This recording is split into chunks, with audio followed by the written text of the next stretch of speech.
Probably one of the most important parts of Forex trading is risk management. Trading without risk management rules is the same as gambling. Risk management rules will not only protect you, but they can make you very profitable. And actually, that reminds me, everyone here is interested in trading, whether it's trading stocks or Forex. So hear me out.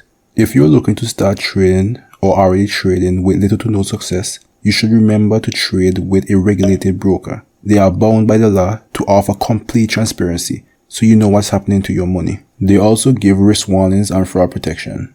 To make your search easier, I linked a regulated broker down in the description that even gives a $30 trading bonus once you sign up. It will be the first link in the description.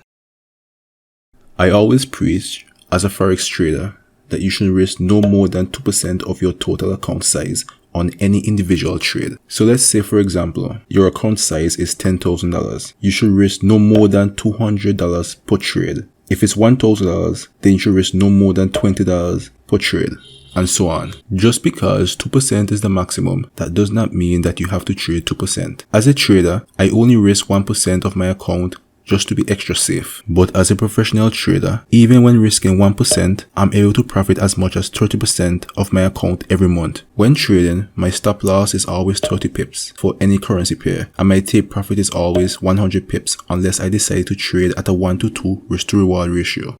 Having a fixed stop loss while trading with a fixed lot size allows me to always know how much money I'm risking for every trade. One of the mistakes I see other traders making is increasing their lot size for higher probability trades and decreasing it for lower probability trades. All this does is create inconsistencies when trading and make trading more complex than it needs to be. Another mistake I see from other traders is constantly changing the size of their stop loss for every trade. This also creates inconsistencies. My strategy was designed to combat these inconsistencies and make trading as simple as possible. But that brings us to the end of this video. I'll catch you on the next.